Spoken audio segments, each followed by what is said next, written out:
Hi friends, என்னோடய videos எல்லாம் நீங்கள் ரெகுலராக பார்க்கணுமா? ஒன்றே ஒன்று மட்டும் பண்ணுங்கள், இந்த பெல் ஐக்கானை கிளிக் பண்ணுங்கள். என்னோடய வீடியோஸ் எல்லாம் உங்களுக்கு ரெகுலராக ஆட்டோமேட்டிக்காக அப்டேட் ஆகிட்டே இருக்கும். Hi friends, welcome to Bindu's receipts. நான் இன்றைக்கி வாழைக்காய் பஜ்ஜி பண்ண போகிறேன். ஸோ இதுக்கு தேவையான இன்க்ரீடியன்ஸ் என்னென்னு பார்த்துடலாம். வாழைக்காய் ஸ்லைஸ் பண்ணது. ஸோ இந்த கன்சிஸ்டன்சி, இந்த திக்னஸ்க்கு கரெக்டாக எல்லா வாழைக்காவையும் வெட்டிடுங்க. கடலை மாவு 1 கப்பு, அரிசி மாவு 1/4 cup, red chilli powder 2 table spoon, உப்பு தேவையான அளவு, ரெட் கலர் கேசரி பவுடர் 1 பிஞ்சு, தண்ணி தேவையான அளவு. இப்போ எப்படி பண்ணுறதுன்னு பார்க்கலாம். ஒரு பவுலில் 1 கப்பு கடலை மாவு ஆட் பண்ணிக்கிங்க. ஸோ அதுக்கப்புறம் 1/4 கப்பு அரிசி மாவு ஆட் பண்ணிக்கிங்க. அதுக்கப்புறம் 2 table spoon red chilli powder add பண்ணிக்கிங்க. அப்புறம் தேவையான அளவு உப்பு ஆட் பண்ணிக்கிங்க. அப்போ லைட்டாக தண்ணி விட்டு இதை நம்ம நல்லா பிசைஞ்சிக்கலாம்.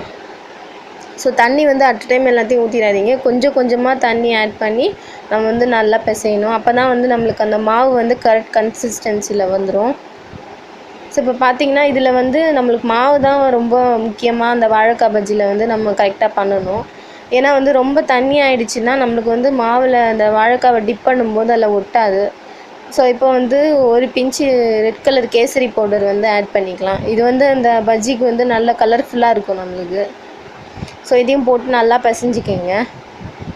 ஸோ லைட்டாக கையில் தண்ணி நனைச்சிட்டு நீங்கள் பிசைஞ்சிங்கன்னா உங்களுக்கு அந்த கன்சிஸ்டன்சி கரெக்டாக தெரியும். ஸோ நீங்கள் கையில் அப்படி எடுத்து விடும்போது உங்களுக்கு அந்த தண்ணியாக இருக்கிறதோ கட்டியாக இருக்கிறதோ உங்களுக்கு நல்லா டிஃப்ரென்ஸ் தெரியும். இப்போ பார்த்திங்கன்னா மாவு இந்த கன்சிஸ்டன்சியில் நம்மளுக்கு இருந்தால் கரெக்டாக இருக்கும். இப்போ ஆயில் ஹீட் பண்ணிக்கிங்க நல்லா. இப்போ ஒரு ஸ்லைஸ் பண்ண வாழைக்காவையும் நல்லா இதில் டிப் பண்ணி ஸோ ஃபுல்லாக கோட் பண்ணிவிட்டு அந்த கொதிக்கிற எண்ணெயில் போட்டு நல்லா பொரித்து எடுத்துருங்க.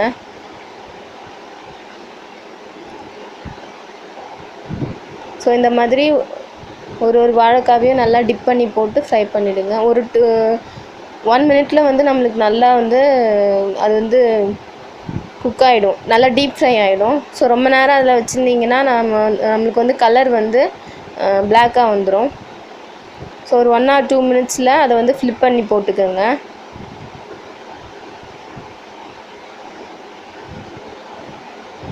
ஸோ பார்த்திங்கன்னா நம்மளுக்கு எல்லா சைடுமே அந்த மாவு கோட்டாக இருக்கிறது தெரியும். ஆயில் ட்ரை பண்ணிவிட்டு ஒரு சர்விங் பிளேட்டில் வச்சு சர்வ் பண்ணுங்கள். ஸோ இதே மாதிரி எல்லா வாழைக்காவையும் நம்ம பேட்சஸாக போட்டு பொரித்து எடுத்துடலாம். ஸோ மாவு உங்களுக்கு திக்காகிட்டே இருக்கும். ஸோ நீங்கள் ரொம்ப நேரம் வச்சுருந்திங்கன்னா நல்லா திக்காகிடும். ஸோ உடனே கலக்கிட்டு நீங்கள் பொரித்து எடுத்துருங்க.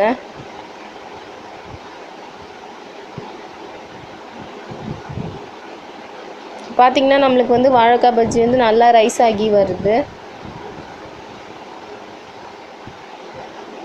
ஸோ அதை இடையில நல்லா ஃப்ளிப் பண்ணி விட்டுட்டே இருங்க, இல்லாட்டி அது தீஞ்சு போயிடும்.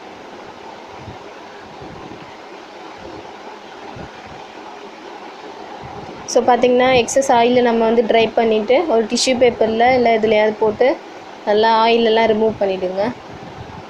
சூடான வாழைக்காய் பஜ்ஜி ரெடி ஆயிடுச்சு. கண்டிப்பாக இதை வீட்டில் ட்ரை பண்ணி பாருங்கள். தேங்க்ஸ் ஃபார் வாட்சிங் ஃப்ரெண்ட்ஸ். மறக்காமல் உங்களோட கமெண்ட்ஸை எனக்கு போஸ்ட் பண்ணுங்கள். மறக்காமல் லைக் அண்ட் ஷேர் பண்ணுங்கள்.